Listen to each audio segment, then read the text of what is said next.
अरे का रे पहले हम ही तोर बाबू जान सोना रानी आ तंका सुध केस मुकदमा में का फंस गनी रे छुदरी ते तो सपा भूलिए गईली आ यही समय में तू दूसरो सेट कर लेली। ऐसे कहल जाला कि लड़की जब सपा कुत्ती होला कुत्ती जो कुत्ती कहले ना मुंह फोड़ दे बुझला देखा दूध के धोल बड़े सब लइकवे कुत्ता होला सन चल हट। अब नहीं प्यार कब करब हम दोबारा पॉकेट के पैसा हमरा झाड़ ले ले सारा रे छोड़ी ते चुसनी कर बोल।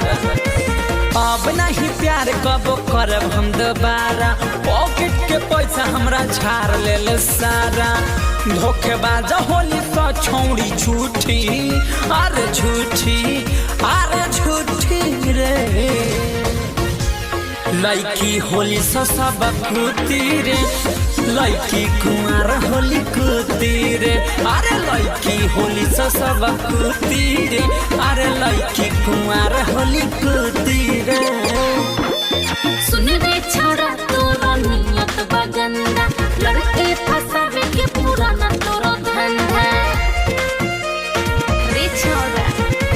सुन रे छोरा तोरा नियत बगंदा लड़के फसावे के पूरा ना तोरो धंधा बात बोले सो छोरा झूठा रे अरे झूठा रे लड़का होला सो सब कुत्ता रे लड़का होला सो सब कुत्ता रे लड़का होला सो सब कुत्ता रे लड़का होला सो सब कुत्ता रे बुझले।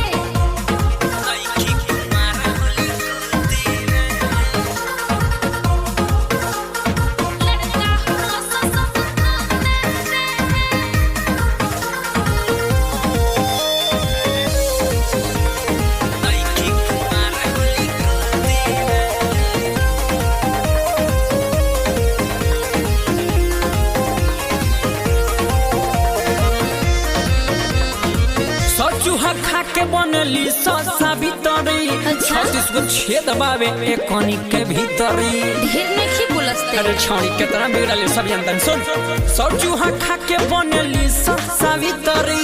36 गो छेद बावे एक कनी के भीतरी जानो तानी हम सारा लइकन के बेचारे के प्यार होला पूरा छोरे लसन मजा मार दे कंगाल को के माल लसन लूटी अरे लूटी रे ना मन बे तू लड़की होली सब कुत्ती रे लड़की कुमार होली कुत्ती रे अरे लड़की होली सब कुत्ती रे अरे लड़की कुमार होली कुत्ती रे। तेरे पपर पपर बोलबे तो मारे पर निकाले ते जूती रे साफ पिटौर बड़ी काले बिना जूती खइले ना मन में लागता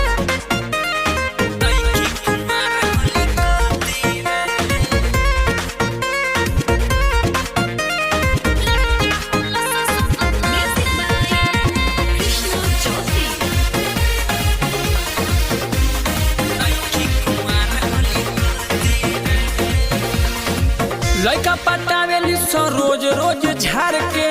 एगो लड़की रखली सो 10 गो यार के तोनी के इहे काम रहेला का कुमार में ढेर टराई कइले बड़ी लड़का पटावेली सो रोज रोज झाड़ के एगो लड़की रखली सो 10 गो यार के देखो ससी लाल अब ढेर रजनी बोला दूध के न धोल बाड़ो मुंह जनी खोला सही कहब रस की तई रूठी अरे रूठी हाय रूठी हो ढेर मत बोल लड़की होली सब कुत्ती रे लड़की कुमार होली कुत्ती रे अरे लड़की होली सब कुत्ती रे अरे लड़की कुमार होली कुत्ती रे बोले ला सब